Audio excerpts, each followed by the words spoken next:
Welcome to the Black Girls Heal podcast, where we talk about changing unavailable relationship patterns, healing unresolved trauma, and building a healthy relationship with first you and then others.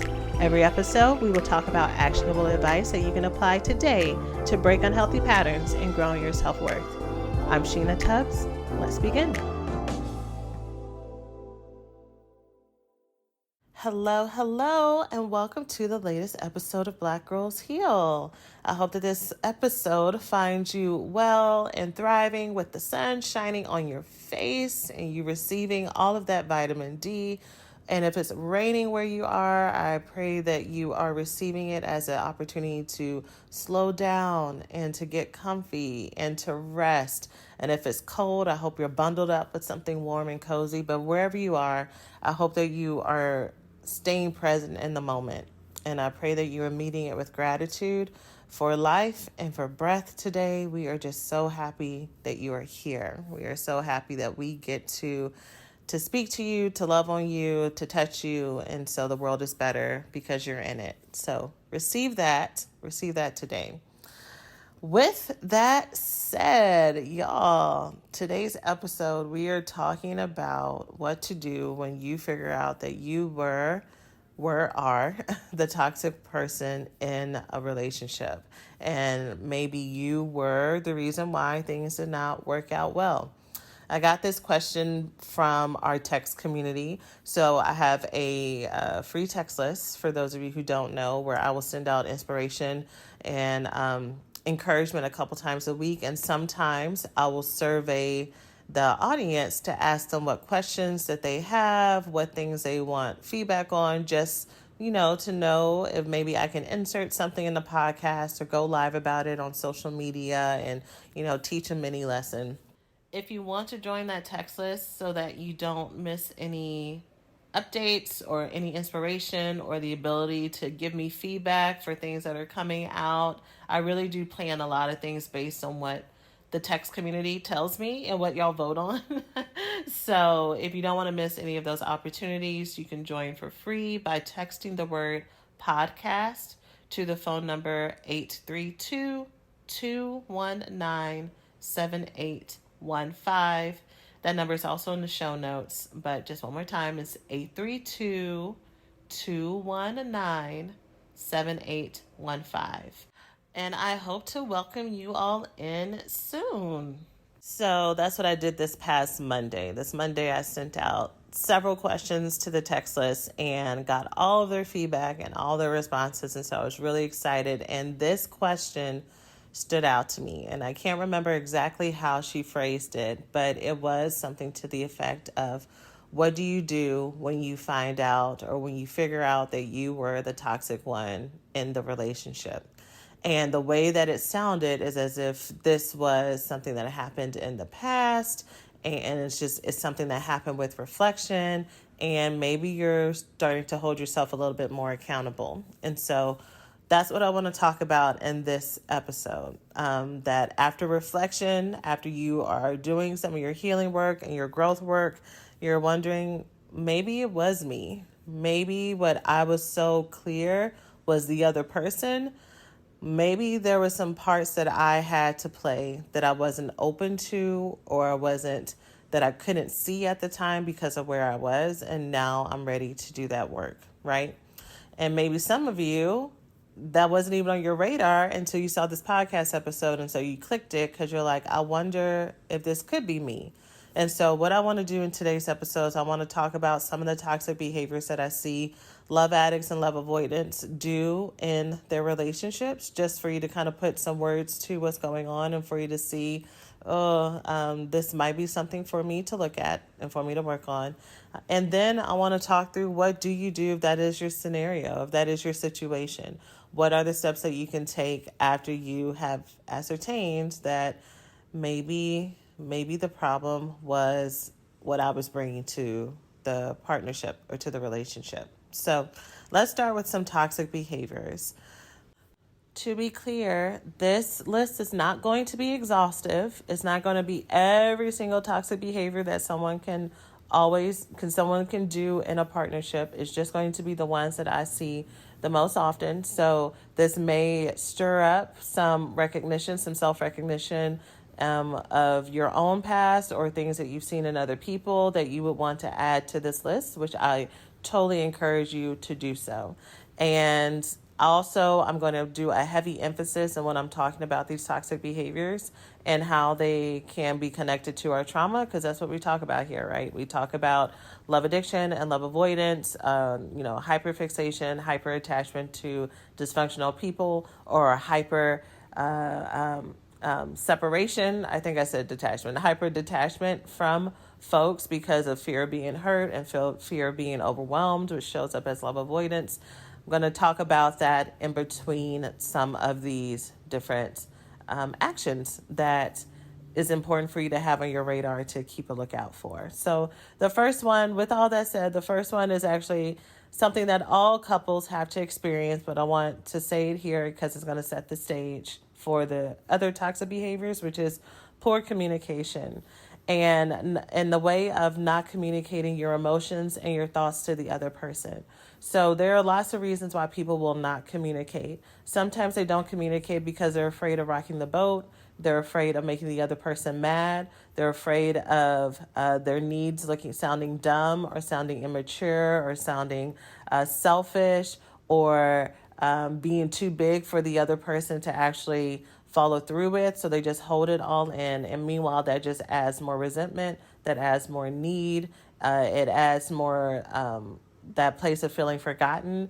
If you're in a healthy partnership with somebody, or if you're in a partnership with someone who is healthy and wants to show up for you, that is going to cause a lot of friction in your relationship, because a healthy partner actually wants to attune to you. They want to love you. They want you to let them in. They want to hear the good things and they want to hear the bad things. They don't want you just to be a robot. They don't want you to just lay there and say yes to everything. They want you to have texture. They want you to have a voice. They want you to have that spirit inside of you. That is what it has attracted you to them. There are tons of pretty faces. There are tons of bodies in the world, but they were and are attracted to your spirit. And so if you go into a relationship and you go into becoming needless and wantless and voiceless because you're afraid that they will leave you or abandon you, you are actually causing more distance in the partnership by trying to avoid that. Okay. And also you're not getting your needs met. So it's destructive both ways. The second reason, or another reason why people will not communicate, is because they are used to withholding emotions because they don't know how to talk about what they feel. They don't know how to say, you made me angry when you did this, or I was upset about this, or I'm feeling really lonely right now, so I need you to stay here. So what they will do instead is sometimes stonewalling, meaning by not expressing, like just shutting down and not communicating what you're thinking, what you're feeling when you're upset, and giving the silent treatment for long periods of time to try to teach the person a lesson, even after they apologize, even after they try to make it better. That silent treatment and that stonewalling is continuing to create distance and separation in your relationship. Sometimes it is you may stonewall or shut down or not express what you're feeling because you are afraid of losing control. And so for you to actually be vulnerable and tell somebody what you feel and what you think would be you giving them a leg up. It would be you giving them power and influence over you, which may have gone wrong for you in the past. So you have learned in relationships to be super independent, to be super reserved and super cut off. And similar to what I just said about the first one, when you have that type of energy, I kind of imagine you have that wall up and it's a very slick wall, right? So anything that comes at you, you've built this defense mechanism that it just bounces off of you, right? So it's very effective when you are in toxic and destructive relationships or work settings or family backgrounds. Like, it's very effective with that. But what that also does is because things bounce off of you, they can't attach to you as well. So going back to being in healthy partnerships, or being in a partnership with someone who is healthy, who wants to love you and attach to you and get to know you, they have nothing to actually bond to because you have that slick wall that they can't get through and that there's nothing to hook on to, right? So the things that someone would hook on to are your emotions, are your thoughts, are your vulnerabilities, right? Velcro needs both sides. It needs like the sticky side and it needs the little soft side to attach. And so that's what you want to look like. That's what you want to think about in your relationships. You're looking for the other side of your Velcro. And so all of your needs and your voice and your opinions and the things that you're thinking and wanting are not bad things. But when you don't express them to the other person, you can't find the partner who is the other side to match for y'all to build that adhesion, that cohesion together, right? So hopefully that metaphor made sense. But a toxic behavior is not communicating to your partner what you need and then getting mad when they either don't do what you want them to do, or when they can't read your mind, or when they start to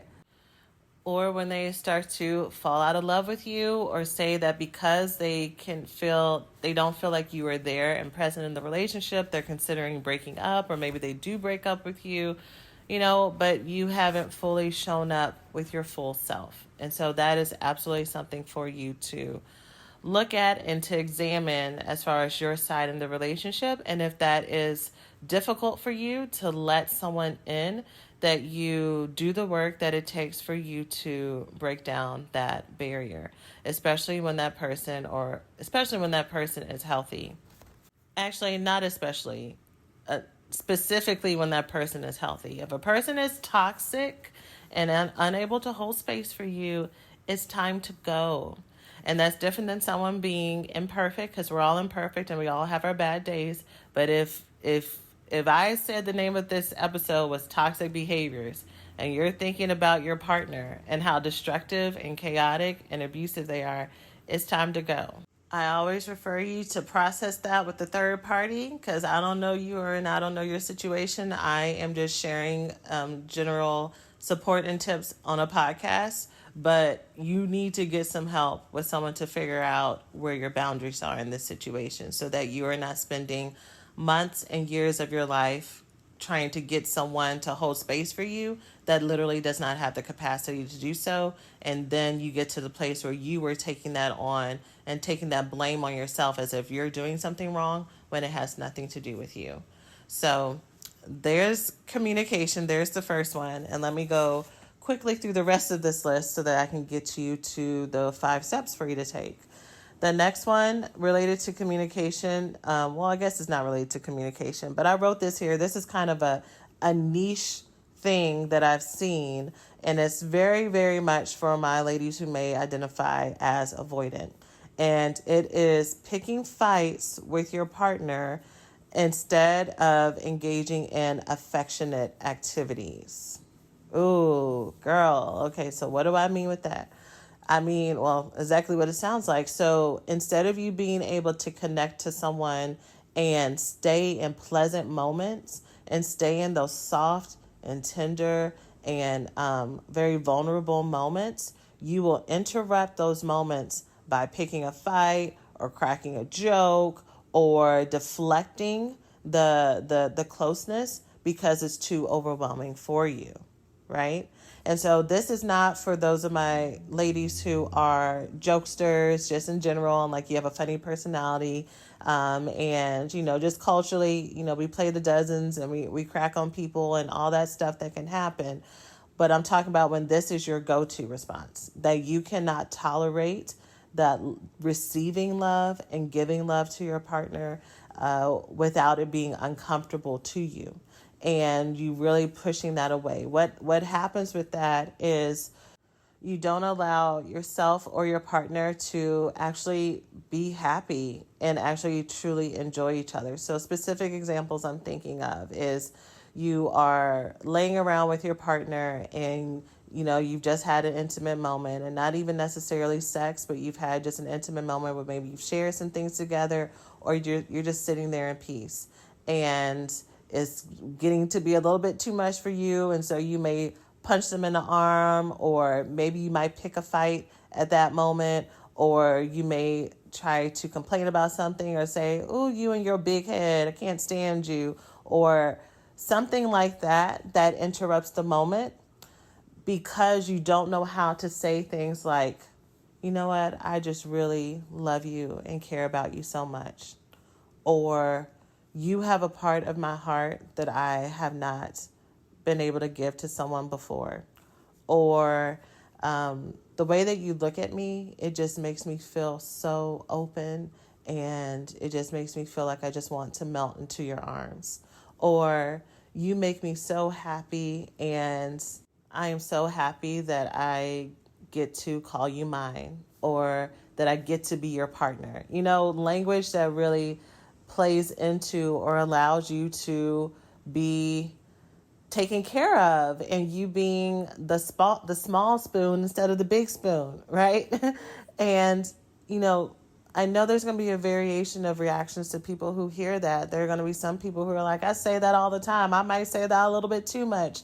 And we'll talk about what that looks like for you. But for my avoidant ladies who struggle with being tender and open with your partners, I get where that fear comes from. That fear comes from maybe you're used to relationships not lasting. That fear may come from you not actually having any models or witnesses to this. So maybe you've never seen a healthy coupleship where they were just soft and kind and loving to each other all of the time, and that was their normal. That there had to be some kind of spice or some kind of drama or some kind of chaos to mix it up. And I need you to know that life and love can be easy. It can absolutely be easy, and it can absolutely fit. And those moments where you're connecting and being intimate and allowing yourself to attach securely to someone and allowing someone to say those things to you. So that's the other thing. It's not only giving, it's also receiving. So when your partner comes and shares their emotions with you and shares their tenderness with you, do you deflect it? Do you change the subject? Do you crack a joke?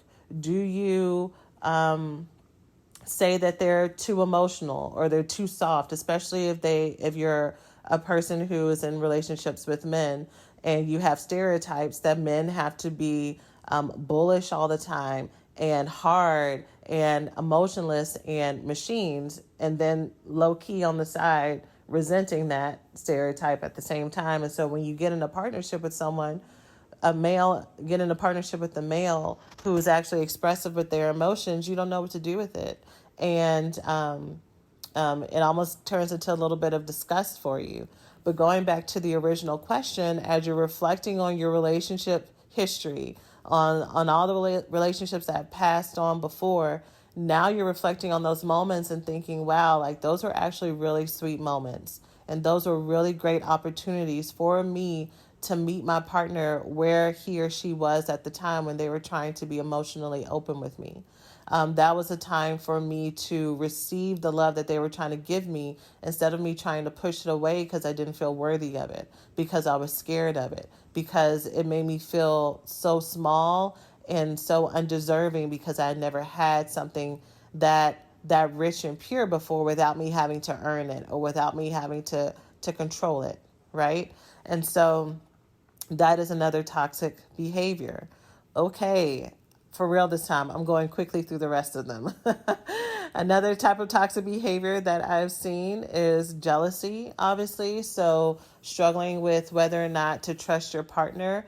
With all these toxic behaviors, in case it wasn't clear, I am framing them as if you were in partnership with someone who is healthy and you were looking and seeing, okay, these are the toxic behaviors that I brought that sabotage the relationship. So if you're feeling jealous because you are in a relationship with someone who's a serial cheater, that's betrayal trauma, and your reaction makes sense, right? Because you have cause and evidence and receipts and real trauma related to that person being unfaithful to you. So I'm not talking about jealousy in that respect. I'm talking about you're with someone who comes home and is where they say they're going to be. They are completely trustworthy. They show in their character and their actions and their words and their ability to say, I'm sorry, their ability to make amends, their ability to treat you, that they are there and fully present for you. And you still, based on your own previous trauma from previous relationships or from your own family trauma or things that you've witnessed that other women in your life have gone through, or maybe what your friends are going through, or what you watch on TV with reality TV, you bring any and all of that drama and trauma into your partnership and you insert it there when there's no cause for it to be there. So this can also go with things going too good. So you start to look for reasons that they may be cheating and look for things in their phone and ask suspicious questions when there's really no cause to ask those questions.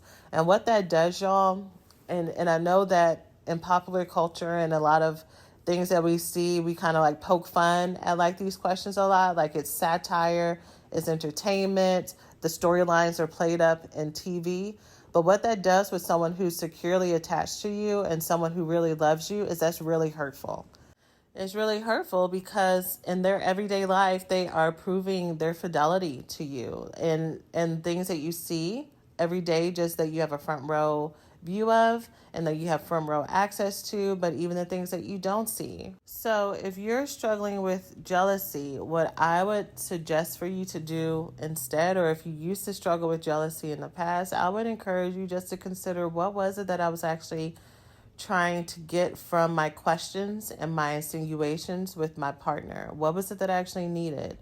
Chances are you were asking those questions because you were feeling threatened or insecure about some things, and you were needing to be sure that they weren't doing anything on the side, or that they were accurately denying advances from other people, because you were wondering, am I really pretty enough to keep their attention?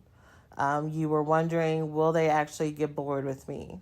Because you just had a good friend who broke up with their partner. They had been together for a long period of time. And now you were feeling insecure about your relationship, even though your relationship has been really strong.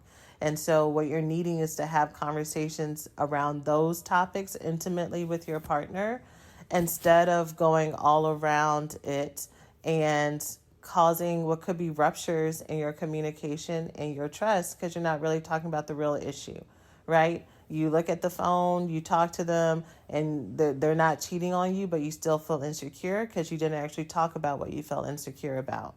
However, related to cheating, cheating is absolutely a toxic behavior. So either physically cheating or emotionally cheating or acting like you're cheating to make the other person jealous as a way to create distance is absolutely a toxic behavior that I've seen happen a lot in relationships with or with the women who I support who are love addicts and love avoidance, because of the same trauma responses and insecurities I've talked about before. So fear the relationship wasn't going to last anyways, so you go and you cheat to kind of be prepared, and the chance that it doesn't work out.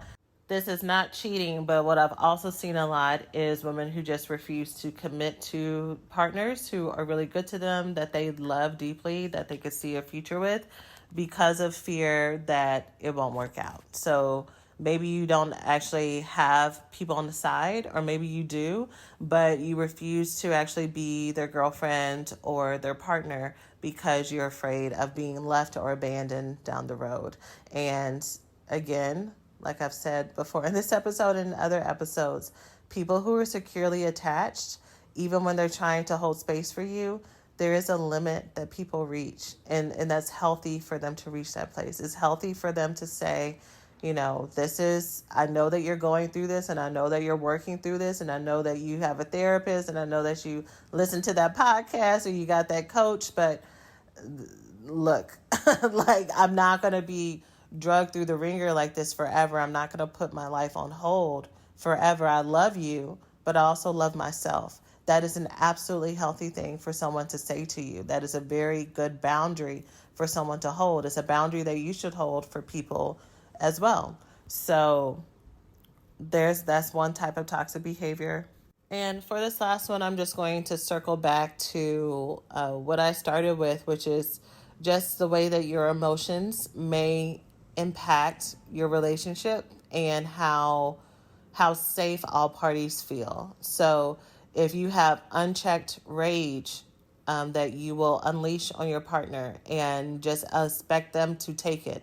Expect them to take it, because that's how women talk to men, especially in heterosexual relationships. That's how women talk to men, and the stereotype is that men are just supposed to take it, and women can go off and say whatever they want to say, put hands on their partners, and do in queer relationships as well, put hands on their partners, and they're just supposed to take it because they're women and that's how women do, and especially or including queer relationships as well.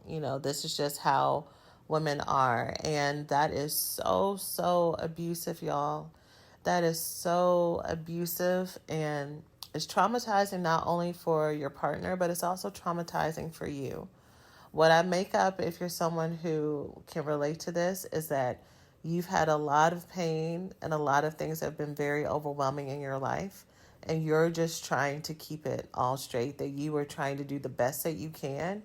And for you, is either you hold it in and you explode internally, or you let it out and you explode externally. And that's a really, really hard place to be. I also make up that you probably didn't have a lot of safe places to talk about your emotions, so you've had to figure it out on your own.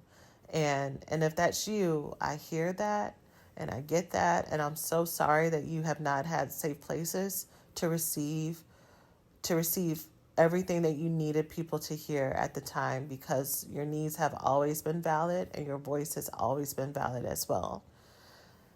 And the ways that you're communicating what you're needing is not working, because someone who has healthy boundaries is not going to take that emotional abuse.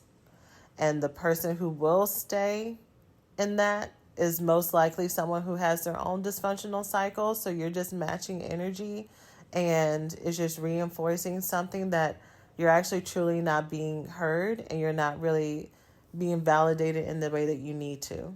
So if that's you, where you find that your emotions tend to be very explosive, and either you withhold them or you let them out in a way that's very, very high intensity, I would really encourage you, if you are not already connected to a therapist, for you to be connected to a counselor to talk through the sources of those emotions. Because it's not as simple as, in this respect, it's not as simple as let's just go and get some communication skills, because usually your inability to communicate effectively and clearly in a way that's safe for you and also safe for the other person is because there's some underlying triggers and traumas that those types of conversations provoking you, right? And so we got to clear out that trauma that makes existing, makes connecting, makes expressing, makes communicating really hard. And so, like I talk about all the time, these relationships are really just a mirror. These relationships are really all about the work that we have to do in ourselves, and relationships just bring that out of us. And so if we try to do this outside in approach, and we try to solve these things by doing romantic getaways or making vows that it's not going to happen again, or reading books where we don't really apply what we need to apply to get to the deeper root, we're only treating the symptoms. We're not actually treating the root cause of the issue. Okay? So I'm almost 30 minutes in, so I'm going to transition to the 5 steps. And I hope this beginning list is a helpful start for you to either identify some behaviors that you can look at, or start the process of generating more toxic behaviors that actually apply to you. But let's go ahead and move into the 5 things for you to do if, upon reflection, you're realizing maybe you were the one who was bringing either all or a good part of the toxic behaviors in previous relationships and partnerships. And of course, this is not just romantic partnerships. This can be in family dynamics. This can be in friendships. This can even be in work relationships, if this is an area for you to pay some attention to. But that is our starting place. So let's move into the 5 things that I would encourage you to do if you notice that this is the place that you are. The first thing is I want you to congratulate yourself for having this awareness. And I'm very serious about this being a first step and not something that you just say, okay, yeah, but what's the actual stuff? I need you to write this down if you're taking notes, to congratulate yourself for having this awareness. Why? There are so many sources and there are so many places in the world that if we're not careful, we can totally buy into that mindset that says, I am who I am. People can just take me or leave me. I'm not going to change. They need to change. If they have the problem, it's their issue, not mine. Meanwhile, we are going through life, exploding on people, cutting people off, not letting people love us, taking things super personally, trying to get people to show up for ways that cross their boundaries, us not expressing what we need to people and then being mad that they can't read our mind. Meanwhile, we're the ones causing all of these problems and saying that it's other people's issues if they don't fall in line or if they don't figure it out or if they can't hit the places in us that feel so weak and unloved because we're not even taking care of ourselves. You get what I'm saying? So you getting to a place where you're able to look at this and be honest with yourself about this and be honest that there are places for you to grow is huge. That is huge. That's a very courageous place to be. And it's a very honest place to be that's going to provide so much transformation and change for you. And we do not celebrate our baby steps enough because these baby steps like this is the difference between you're walking straight down a path and now with this awareness, now you've turned, 30 degrees to the left. And in this 30 degrees to the left, you're going in a completely new direction now.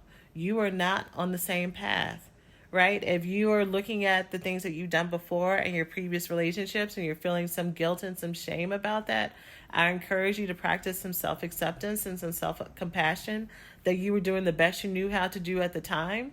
And now you know better. And now as long as you keep walking through this path and as long as you start getting the support that you need, you're not going to be here a year from now. You're not even going to be here 6 months from now or 3 months from now, right? So congratulate yourself for moving 30 degrees to the left by doing this baby step and being honest with yourself. That's fantastic.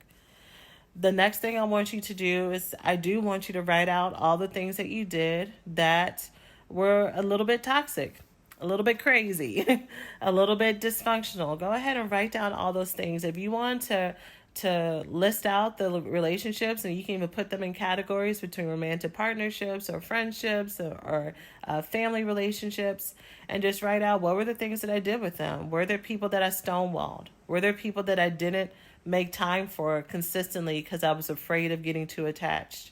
Were there people that I was cheating on? Were there people that I didn't communicate what I needed? Were there people that I just completely projected my own stuff onto them, right? Go ahead and write all that down so that you can see it and so that it can be clear. This is not, I think people don't want to write things down sometimes, not only because they may feel like it doesn't work, which me being very much someone who is prove the process to me, like that's kind of how my brain thinks. If something doesn't logically make sense to me, I'm not going to do it. And so writing things down just might seem like just an extra task that has no place. But what happens when you can write things down is like you can actually see it. It is different than just thinking about it in your head, because in your head, all these thoughts and all these things are just floating around and they're all just compiling on each other and it's actually not making sense. But when you write it down, you're actually able to make your recovery plan. You're actually able to make something that feels so messy clear. So writing this down is the next step for you.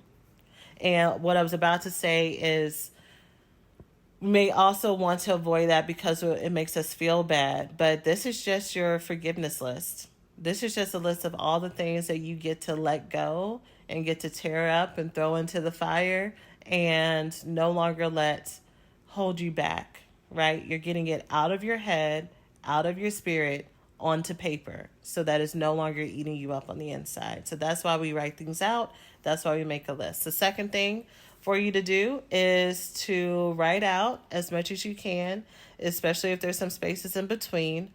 Why did I do what I did? What was I actually trying to get from him or her, or from the moment? So I gave some examples with the jealousy example, right? So you're going through the phones and everything because one of your good friends just broke up, and now you're wondering if real love actually exists. And so now you're looking for all the evidence to make sure that your relationship doesn't crumble because you're feeling that insecurity. And so really what you're needing is to talk to your partner and for them to affirm, hey, do you still love me? Do you see any problems that are going on in our relationship?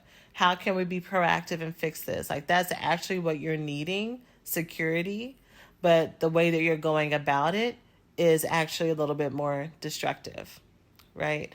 If this feels really big or really insurmountable, the emotions that come up for this, the fourth step is I want you to write out, when did this pain start? When did that need of what you're trying to get from that emotion, how far back does that go? Does that start with a previous romantic partnership or a best friend who betrayed you and now it's hard for you to trust people going forward? Did it start with family? Did it start with people letting you down, with a father who wasn't consistent? Did it start with a mother who was very critical?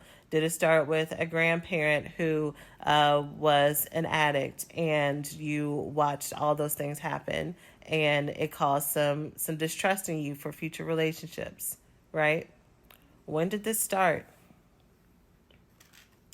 And then the fifth one, I'm over here pausing as if I'm teaching this to y'all live. I guess I'm still in retreat mode.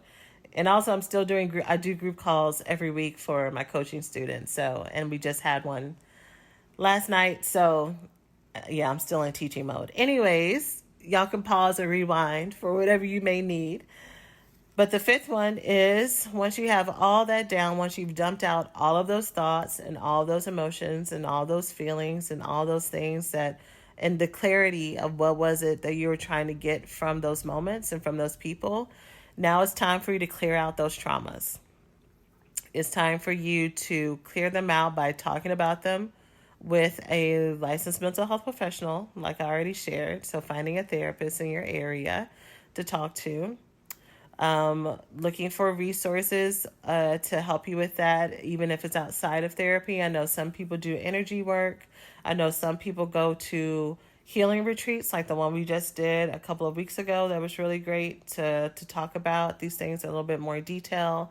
I know that in our program, we teach some tools for you to work through triggers in the moment and interrupt that cycle when you're feeling very emotional to where you do want to act out or shut down or blame or explode or disappear or break up, and for you to not act in those toxic moments, but to do something differently.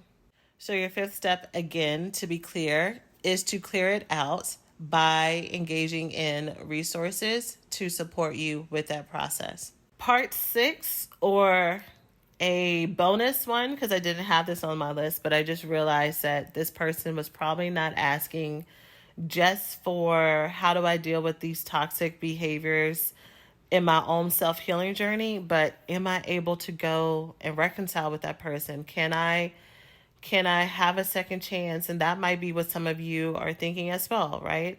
You may be thinking about, maybe you're even currently in the partnership and you're listening to this and you're like, wow, I've been doing all kinds of crazy stuff this whole time. And I bet that they are sick of me. And now you're feeling really insecure in your relationship. If that is the case, I'll start with that one. If that's the case and you're with a healthy person, I promise you that if you go back to that person right now, this minute, and say that you realize that maybe the way that you've been exploding on them or not communicating to them or, playing games with the commitment, I promise you, I bet money and I don't even bet money. I bet money that they will be so happy to hear that and so appreciative. Like, that's what they've been waiting for. They've just been waiting to see you. They've just been waiting for you to come home, sis. And so I would encourage you to communicate that, and you don't need to follow up with like any promises, especially if you're not connected to resources and support to help you break those cycles yet. All you need to do is come with the I'm sorry, and that you want to do better, and you're going to be learning more about it. But I would not promise that you're never going to get angry again, or you're never going to do XYZ again, because you don't know. You don't know. If you've been doing this your whole life, and this is not me giving like permission for it to happen, obviously, but it's more like if you've been doing a certain coping mechanism for decades of your life, it's not going to change overnight. You're literally going to have to unlearn the reflex and impulses that you've had before and replace them with new behaviors. That's going to take time, right? So it's okay for you to not have a concrete step. And I think for my really codependent sisters, that's going to be really hard to just let your I'm sorry be enough without you having to try to make up for all the bad things you've done before. But I promise you that's good. For relationships that you're no longer in, family, romantic, or friendship, or otherwise, I cannot give a blanket answer to that because there's so many different scenarios. You could have been toxic with someone who was toxic as well, and you reaching out is only going to rekindle that relationship, or they can respond in a way that's very hurtful and damaging to you, so it wouldn't be helpful to respond. It could be that you are in a healthier place, but that person is still very hurt by what happened. And so you reaching out even to apologize would actually injure that person more. And it would be more for you than for them, right? Or it could be a situation that, they felt really hurt by, but they would really welcome having a conversation with you. And either you can absolutely reconcile, or the conversation is good for closure, but you actually can't rekindle the family or the friendship relationship or the romantic partnership, and that season, that chapter is actually over. I don't know your scenario, and so for that, you need to talk with an outside person to process what would be the next best step for you, right? I've said this before as well. Look at me. I guess I've said lots of things before. But one thing that I say all the time when it comes to healing intimacy disorders is that you cannot heal an intimacy disorder by yourself.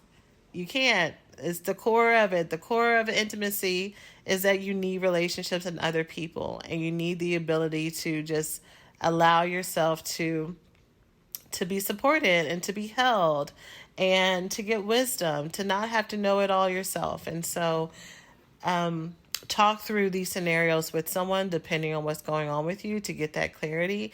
And also, especially if it's someone that you really loved or currently love, it can be really hard to hear that maybe this is not the right time, or that is not possible for your own mental health and for their mental health. And that doesn't mean that you can still feel very sad about that. You can still very much mourn a relationship that has been dead for a long time. You can mourn it all over again.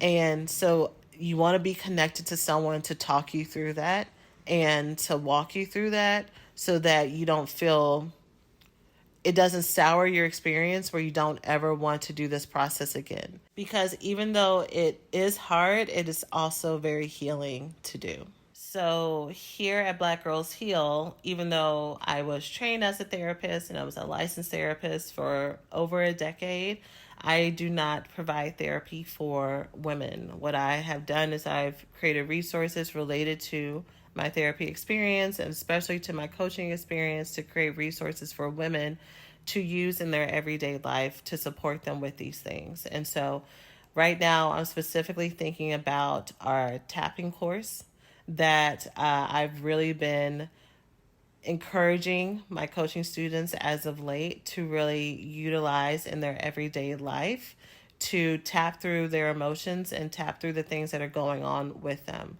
So in our recovery school program, we have several different courses related to whatever you're wanting to work on. So things about self-esteem or love addiction or building boundaries and things like that. And so one of the courses is specifically related to really teaching you this tool and giving you scripts where you can work through these emotions and process them and interrupt that cycle. And then we have our monthly coaching call where women come with their questions and we talk through their specific scenarios and situations to help give them clarity and support as well. And then connecting them to the rest of the tools and resources that they can use to self study their way through it or to use the community to help. So I think that would be a great resource for women who are listening to this and they're like, I need something to help me with these toxic behaviors and I need something to help me now. You can join immediately. This is different than our private coaching programs, like Avoidant to Available, which is where we take a deep dive into dating and relationships for single women who identify as love addicted and love avoidant. This is for all women, no matter your relationship status, who are needing support and resources for the whole range of things that affects us as love addicts and love avoidants, from self-worth to the way our trauma impacts us to building better boundaries to working through the beginning stages of love addiction to get some relief and working through situationships and breaking trauma bonds. That's what the Recovery School 2.0 is for. For those who are like, I asked about that and it wasn't available, you are correct. It was gone and we brought it back due to popular demand. So you can go to therecoveryschool.com to learn more about it and join and get access to those resources and learn and come to our group call and ask questions in the community and we will support you there. So that is it for this episode. I hope that you found this helpful. I am sending you all so much positivity and bright lights for those who are just now starting this process of unlearning these toxic behaviors. Please, please, please, whatever you do, please get extra support and help. These are not things that we can logically think through. Yes, the awareness to step number one is a huge deal, but a lot of times we are doing toxic things that we think are completely normal, that's not even on our radar. And it's only until we start talking through what's actually happening in our relationship with somebody else, especially someone who is an expert or trained to help us with this, that we'll realize, wow, I've really been doing this whole time, or you're telling me that that's not the healthy thing to do.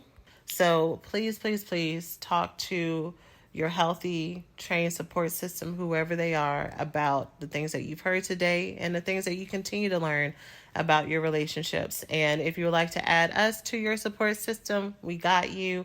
Feel free to send us a message and we're happy to point you into the right direction, whether it's us or someplace else. So we are sending you so much love. I am sending you so much love. And I hope, as always, that you're taking care of yourself.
Hey, so thanks for listening to today's podcast. If you enjoy what you learned today, it doesn't have to stop here.